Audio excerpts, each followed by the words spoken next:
Welcome back to a special episode of the High Rollers, where it's just me outside here in the gazebo, the Zeeb, and I just thought I'd give my settled thoughts about Darkoaster after I went on the first day of previews, and really only did it because I knew a few other people were going.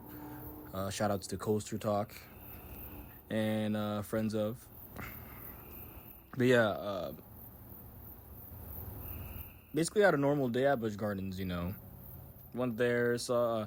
I just kept getting upgrade immediately because there was a pretty big line, and then at that point, I was just hanging with Coaster Talk. We got pretzels, we got a few drinks. Timmy got lucky with 2, with his only supposed to be 1 sample, but shout outs to that worker. There was some misinformation, so he was doing some guest recovery. And yeah, we rode Alpengeist, rode Revolton, did basically everything. Pantheon was closed for some reason. I'm assuming they thought it was a light day, but this isn't a trip report. This is Darkoaster, and essentially, I didn't get in line until around 8:15. I was waiting for my good friend Will, a big part of the BCS Black Coaster Society, and in fact, before this, I was talking and getting information about. By the time this comes out, you guys will know Grizzly opening Saturday, May 13th, but. We met up with Will. He busy, ended up getting there when he did, but at least he got there, and we got ourselves in line. And then there were photos showing at first, just the previews, just to show your access was already long. People were saying that that's not a good sign, and that means they're going to be waiting for at least an hour. At least an hour. Keep that in mind.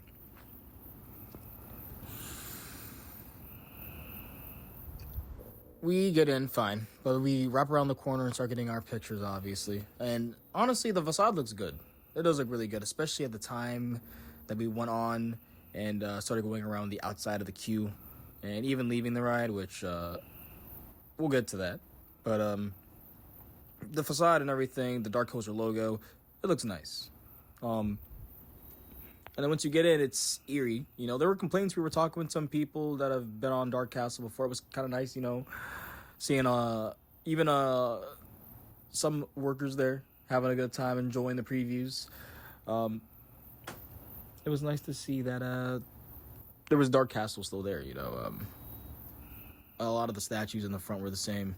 We used the whole queue. And they had to, because this ride's capacity. It might be some of the worst in the States. And people will think, oh, is it the operators? No, it's not the operators. They're doing great. They're doing what they can, trying to move it as fast as they can. I think was just an overlook in design. Not even just by SeaWorld, not even by the people that helped design the ride at Busch, but Intamin themselves. I think this is a design flaw in this ride model. Specifically with how they made it go around twice, and then it has to wait at the end of the switch track, the block section, for us to come back to the station. Because this line took us, we were wrapping around. The outside section alone took us around an hour, a little bit above. It was about an hour and a half. Yeah, looking at my timestamps on videos, but at least at first, you're getting in, seeing the lighting of the purple and all, and the music they have at the beginning, and walking around, it's nice. I wish they had a little more stuff around, but I guess they kept the exact same queue, so they're working with what they work with. I don't know if they will add anything more, which precursor to all of this, a lot of the effects, apparently, I don't even know if a lot, let's just say a good amount of effects were not in order. So let's say like 50% of the ride was not functioning, and And I'm not sure how much that will improve my review, but in general, we'll see later with my thoughts. But yeah, the queue outside was nice to be back, but it gets old once you get to the 45-minute mark and barely moving. A lot of 5-minute, 7-minute standstills. It was getting to that point. It was also getting to a point where the ride did break down, I assume, because there was just a very long, like that 7-minute standstill. And there was applause, so we started moving again. It was a good sign. It got to the point where there were so many 3-5-minute standstills. People were applauding whenever we were moving. Granted, we were all having a good time, just shitposting, talking with everyone around us, just the opening day glamour.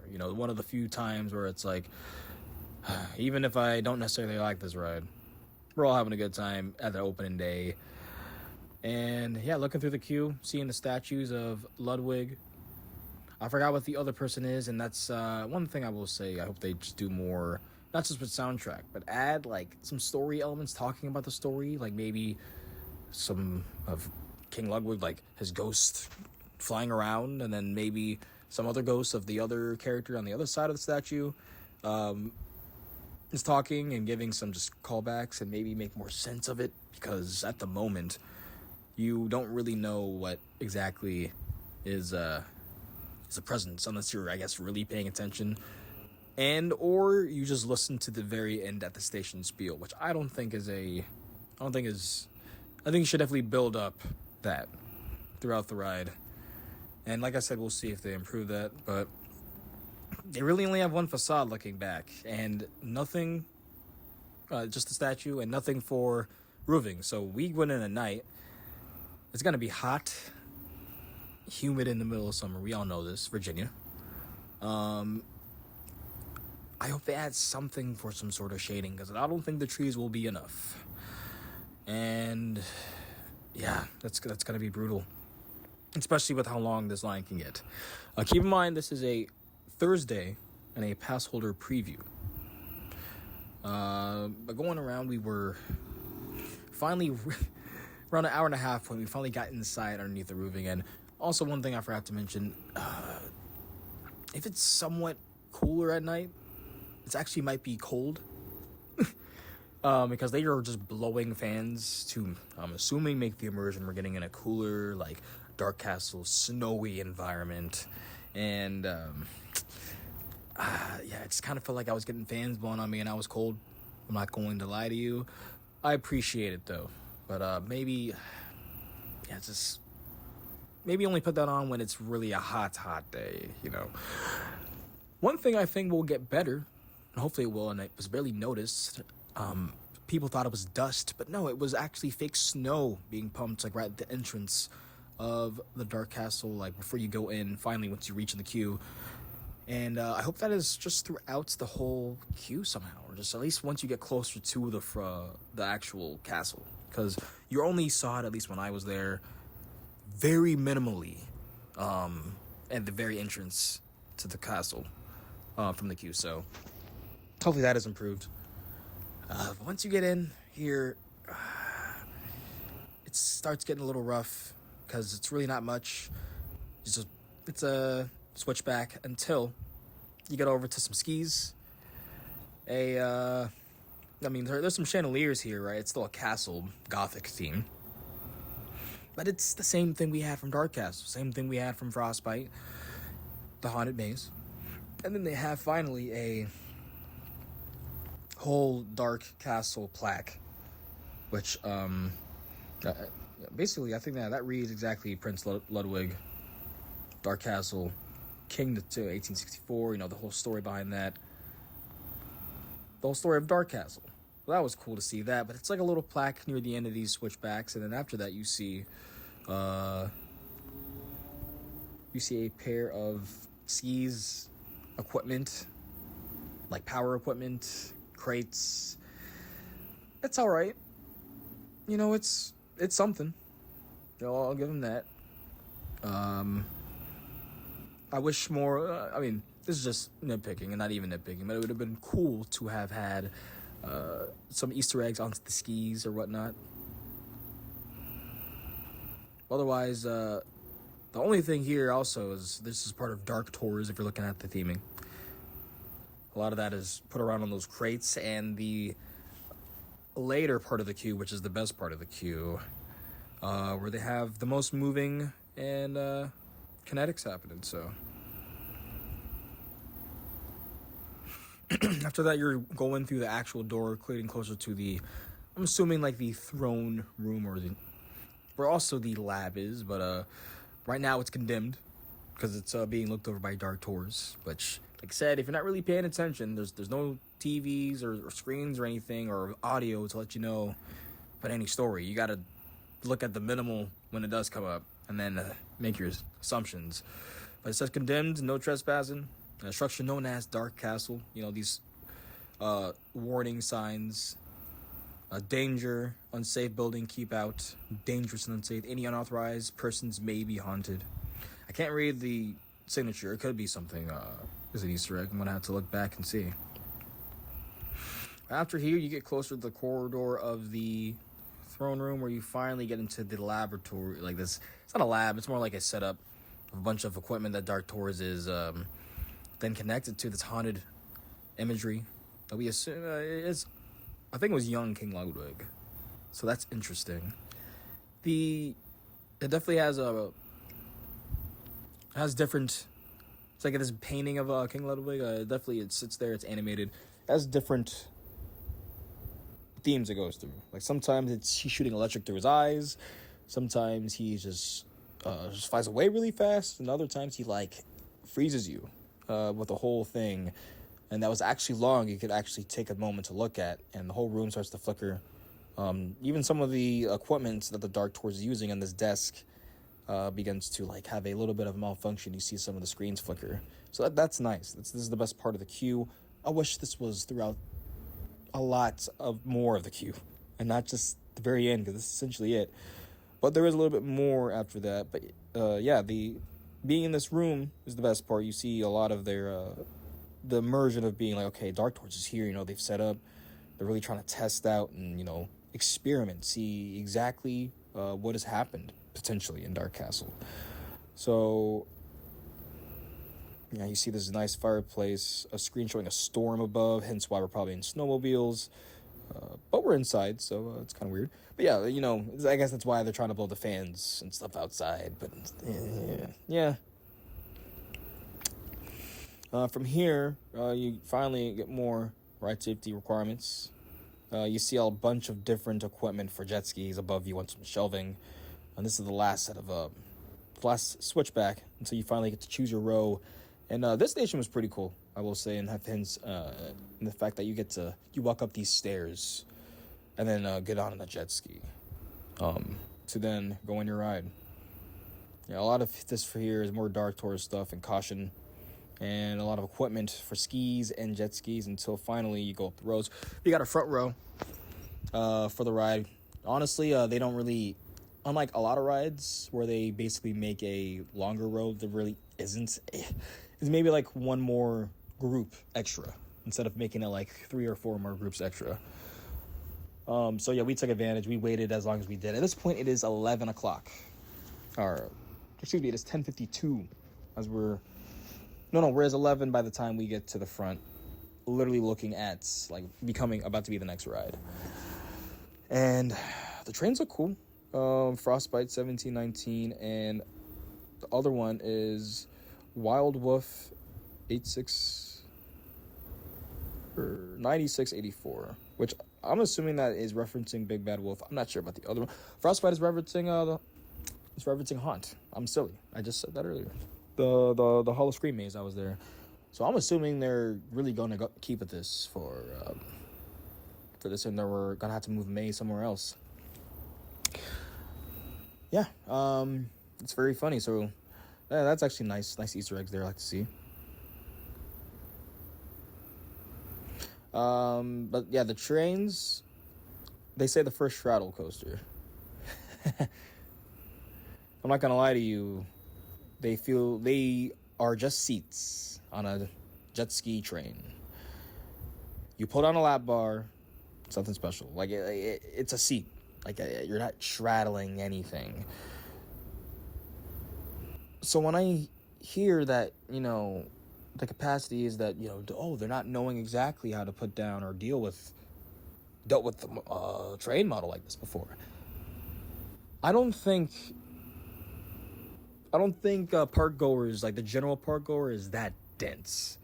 It is literally sitting on a seat and pulling a lap bar down.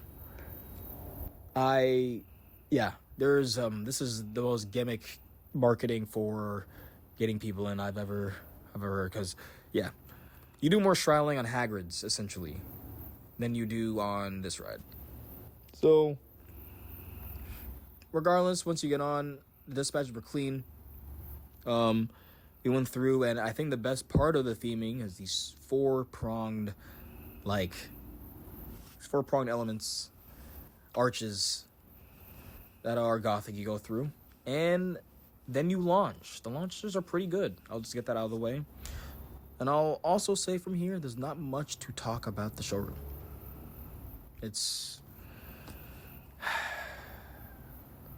more immersion in the queue than there is the actual ride. And preface again, apparently a lot of said effects not working.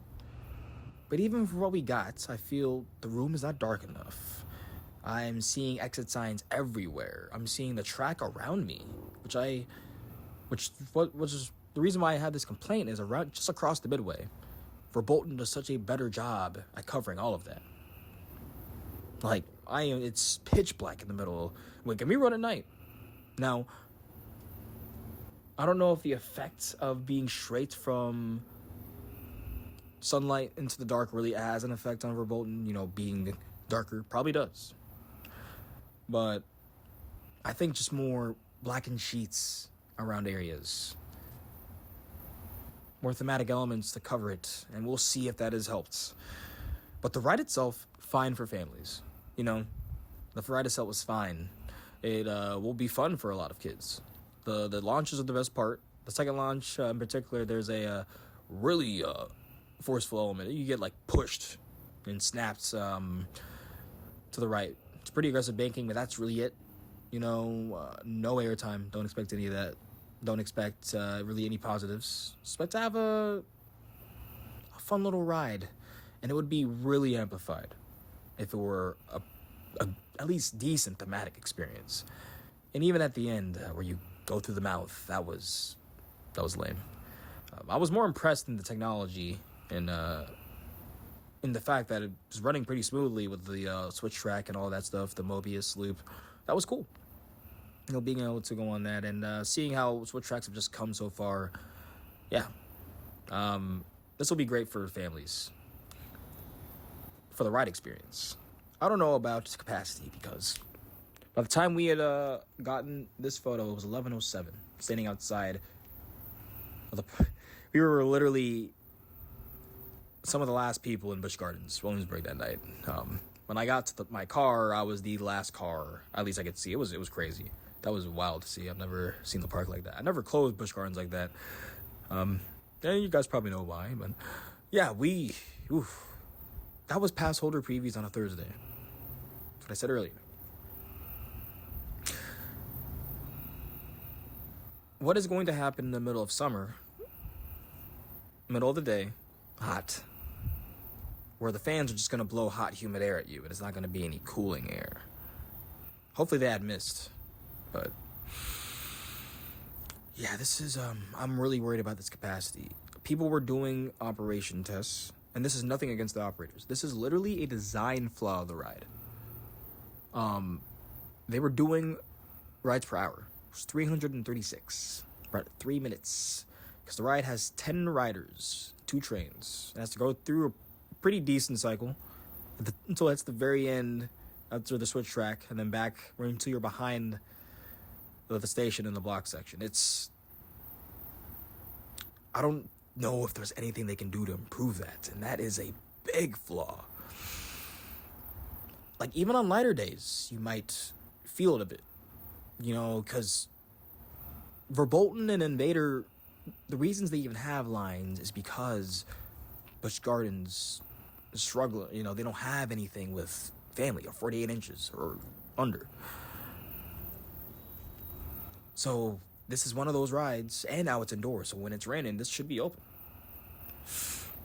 Oh, I might still just sit at the Fest House because this is going to be. Most of the outdoor queue is outside. No roofing. Otherwise, yeah. Just my thoughts after sitting around. I really questioned the design at the end with really the size of the trains and not trying to get maybe a section, a block section, so a third train could potentially be put on. But it is what it is. Busch Gardens, Williamsburg made their choice, and we'll see what their decision or what their design choice is for their potentially upcoming ride behind Fest House. But if I'm going to give this an objective rating, from what I got, it was a 5 out of 10. It probably will be pushed up to a 6 or 7, but subjectively, 4. As I just really wish they would have done more. People will like it more than me, for sure, and they will appreciate it more than me. But this really made me love and appreciate the level of design that Busch had back then and what Darkastle was as an attraction.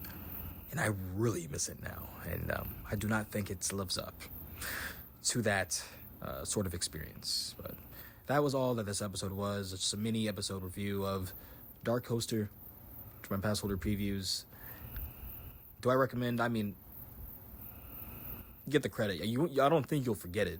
And like I said, people will like it more than me. It's just, I wish the theming were more of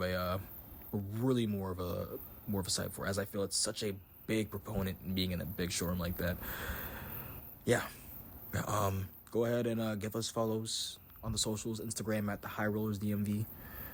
Go ahead and follow me at West Tower Coasters and RC at Old Line Airtime. If you're listening in audio format but want to listen or to see a video, or you listen on YouTube, you can go ahead and follow my YouTube at West Tower. And then if you're the other way around, want to add us to your podcast playlists on Spotify or Apple Podcasts, go ahead and look us up there as well. So take care, stay homey, everyone. Go out and get some rides. More mini reviews coming soon. Peace out.